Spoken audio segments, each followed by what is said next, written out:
Olá, turma.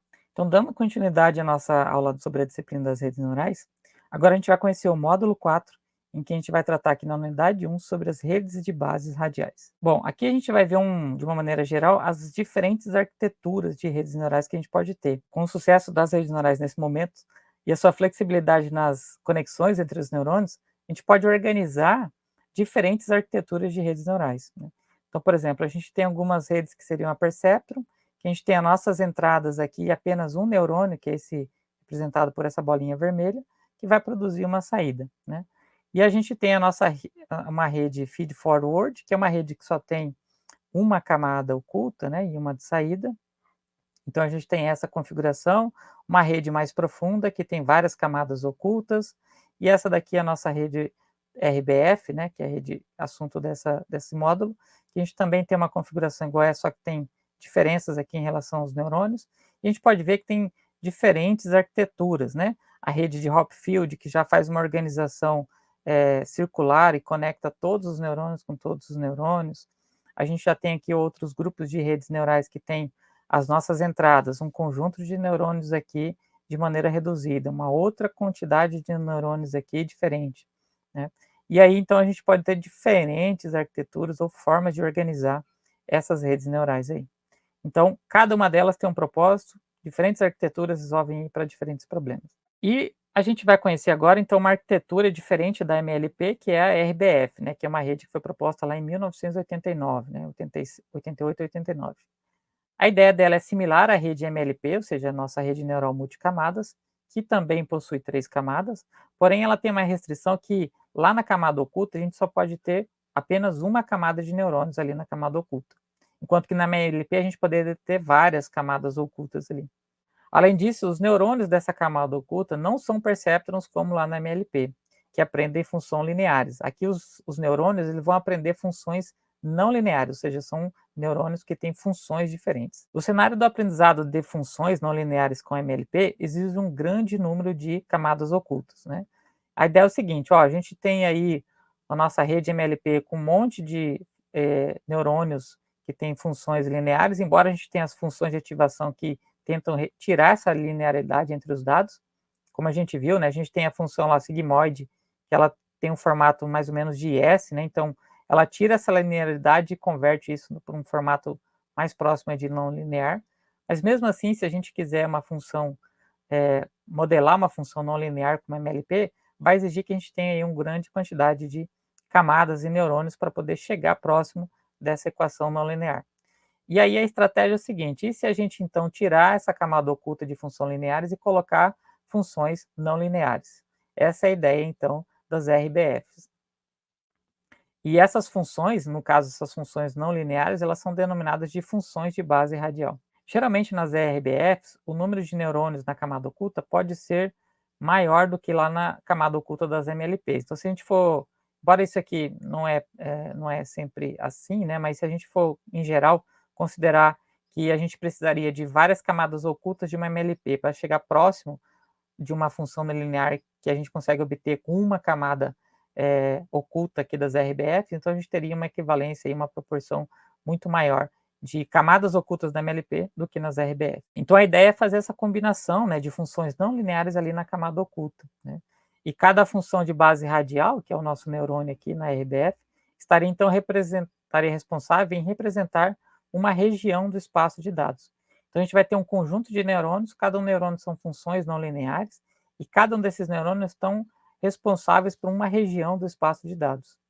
E aí, o raio que compreende essa região, que é o nosso termo radial, ele é ajustado para poder representar os dados da sua região. Então, o que, que se usa para poder utilizar como função de base radial?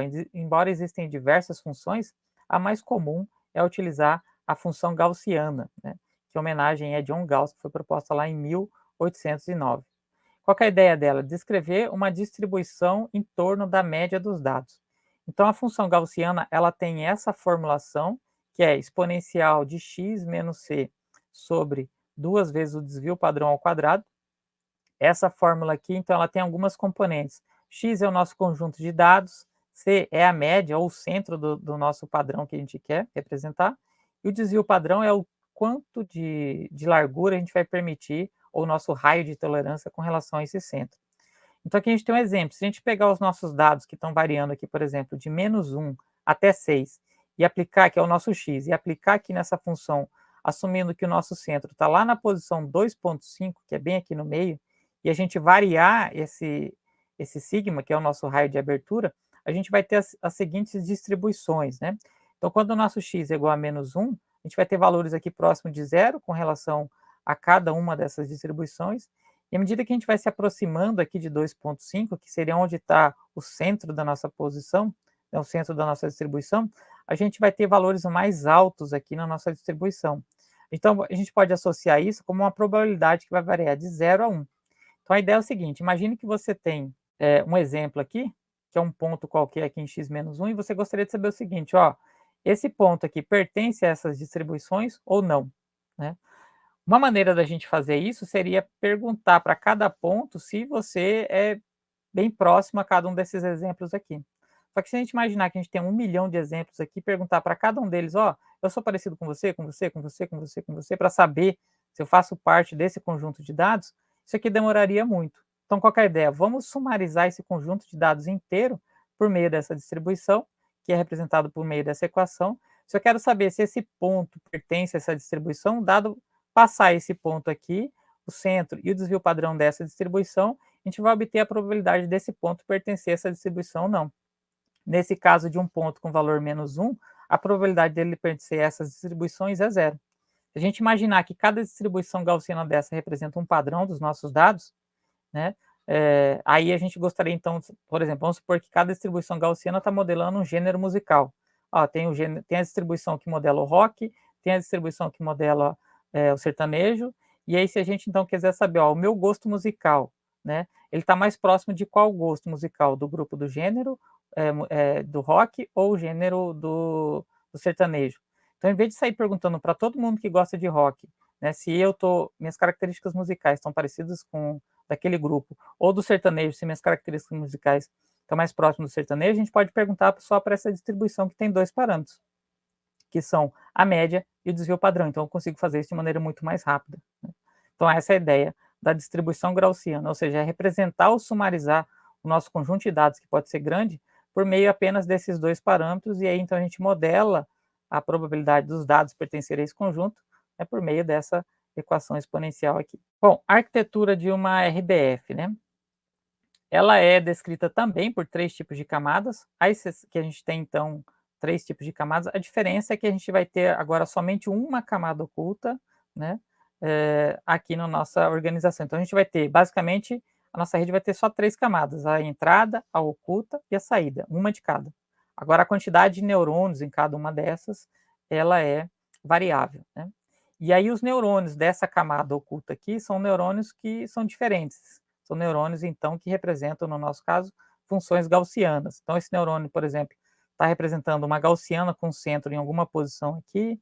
Esse neurônio vai estar representando uma outra gaussiana com centro em uma outra posição. E esse neurônio aqui, por exemplo, pode estar representando uma gaussiana num centro numa outra posição. Então, a gente tem 3 neurônios, cada um com distribuições gaussianas relacionadas aí a diferentes partes dos nossos dados. E aqui a gente também tem, assim como na MLP, né, os pesos associados a cada um desses neurônios. Então aqui tem um peso para cada um desses 4, né, e aqui a gente tem a nossa função gaussiana.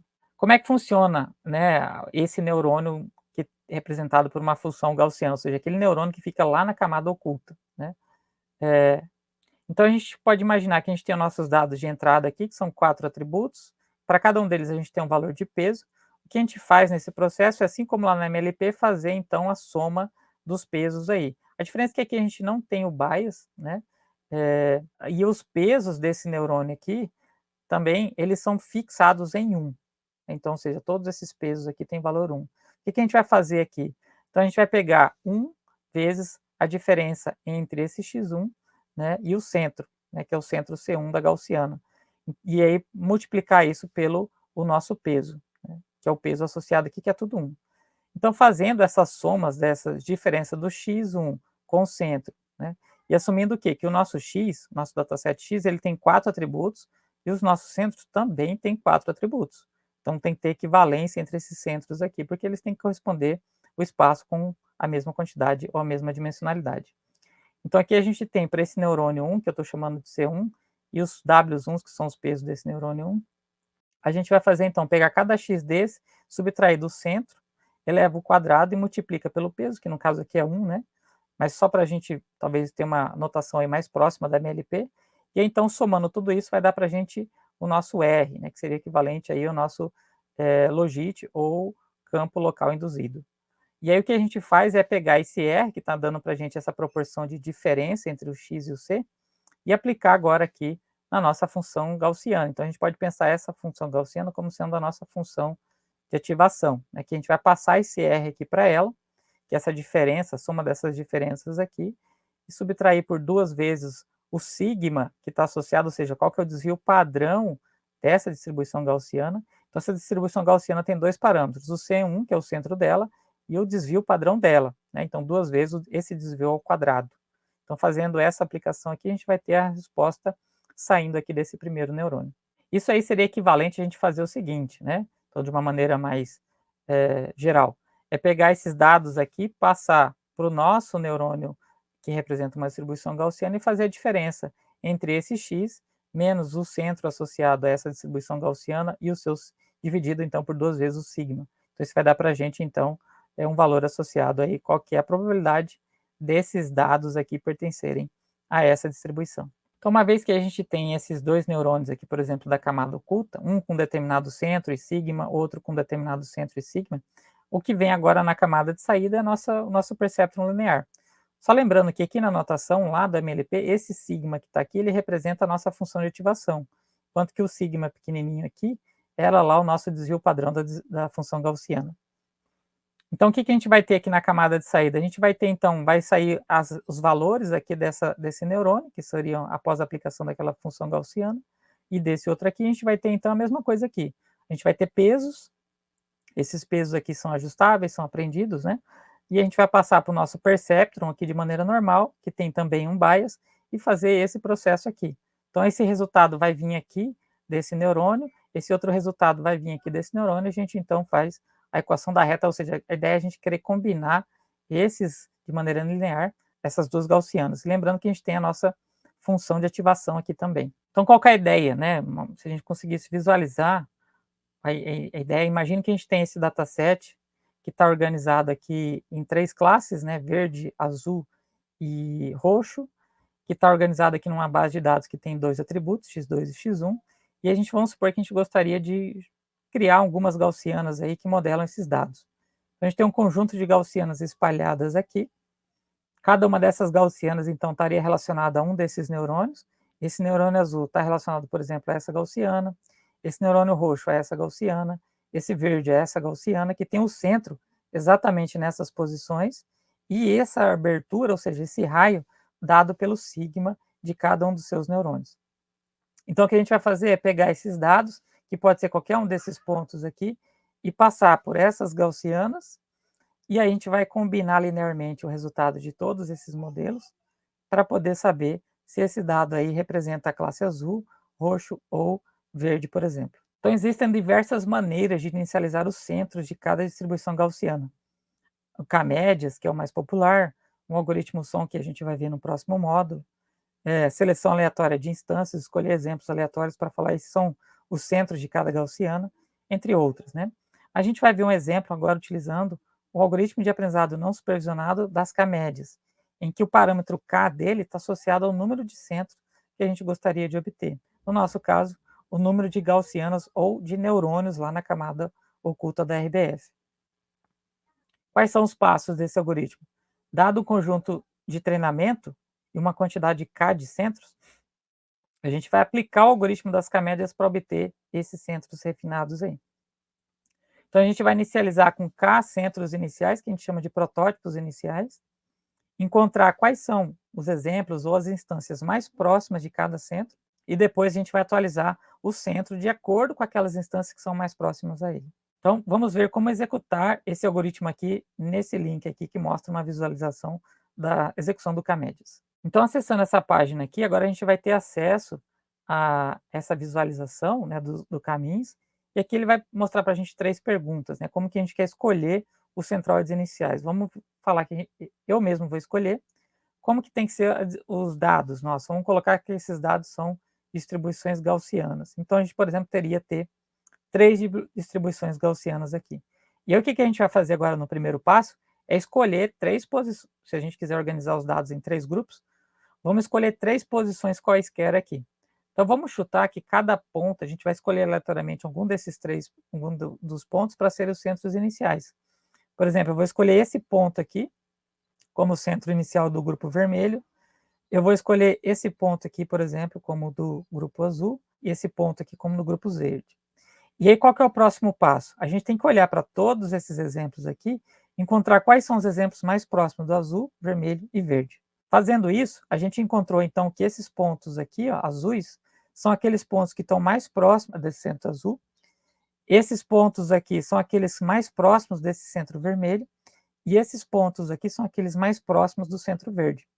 Aí a próxima etapa vamos atualizar agora o centro desses grupos.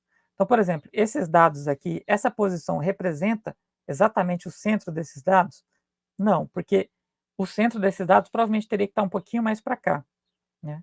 E para esses dados aqui também, esse centro vai estar um pouquinho mais aqui para o meio. E para esses dados aqui, o centro vai estar também um pouquinho mais para o meio. Então, isso vai fazer que os nossos centros mudem de lugar, exatamente dessa forma. Mas notem que quando a gente mudou o centro de lugar, aqueles objetos, né, por exemplo, esses dados aqui, eram naquele momento muito próximos desse azul. Só que agora é o seguinte, será que mudou a atribuição desses exemplos? E para isso a gente vai precisar consultar de novo todos os exemplos e encontrar quais são os exemplos agora mais próximos do verde. E a gente vai notar que todos esses exemplos aqui são mais próximos do verde. Então, ou seja, esses exemplos que antes eram próximos do azul, agora vão ser próximos do verde, e esses que eram antes próximos do vermelho, agora vão se aproximar do verde, assim para todo mundo. E aí a gente tem agora os nossos dados de cada centro dessa maneira. E agora o que a gente precisa fazer é atualizar os centros novamente. O centro desses dados aqui deveriam estar mais ou menos aqui no meio, e o nosso centro está aqui. Então, se a gente vai recalcular o centro desses dados aí. E aí a gente chegou então nessas posições. Então, dessa maneira, e repetindo esses passos, a gente então chegou num ponto que a gente estabilizou, ou seja, os centros não estão mais movimentando. Então, isso pode ser um indicativo que a gente então já tem que terminar, encerrou o nosso algoritmo, né? Agora, se a gente imaginar um cenário com mais grupos, né, vamos supor que a gente não sabe quantos grupos a gente teria, então a gente chutou alguns pontos aleatórios para escolher 4 grupos aí. Se a gente for executar esses passos, né, o nosso algoritmo então vai ficar se ajustando para poder organizar esses dados em 4 grupos. E, por exemplo, ele poderia ter esse tipo de configuração aqui. Então a gente tem essa parte dos dados aqui representando o grupo amarelo, essa parte o grupo vermelho, aqui o grupo azul e aqui o grupo verde. Então a gente pode imaginar que esse centro seria o centro da nossa distribuição gaussiana, e essa abertura aqui pode ser o raio médio, ou seja, a distância média de todos esses pontos amarelos para o seu centro.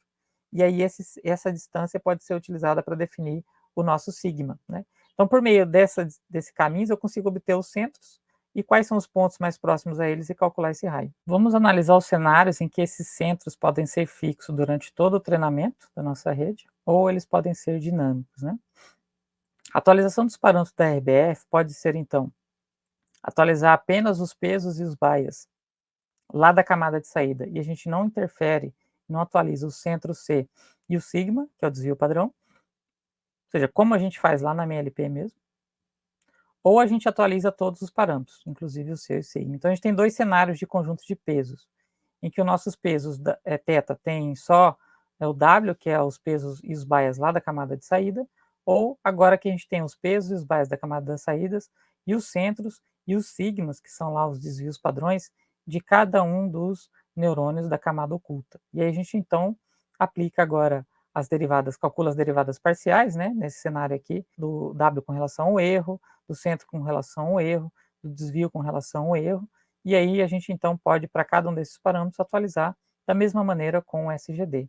Então, o que é interessante aqui no SGD? Qualquer parâmetro que você quiser atualizar, seja ele o que tiver no nosso modelo, é só você adicionar aqui que essa fórmula aqui vai então fazer esse ajuste com base nos gradientes que você calculou para cada um desses parâmetros, né? Então as RBFs, elas são redes similares às MLPs, só que com apenas uma camada oculta, né, cujos neurônios são funções não lineares. Por exemplo, mais comum, né, é utilizar funções gaussianas. A ideia é que cada neurônio esteja relacionado a uma região do espaço, de características em um ponto central C e um desvio padrão, que seria o raio, a variação desse centro aí. Então aqui a gente tem algumas referências, né, com relação a esse assunto, né, no livro lá de redes neurais, no capítulo 5, na seção 5.1, 5.7, 5.11, a gente tem então as informações sobre a RBF. E no livro online, né, Dive into Deep Learning, lá no capítulo 18 também fala desse tipo de rede neural. Então tenham todos bons estudos e até a próxima aula.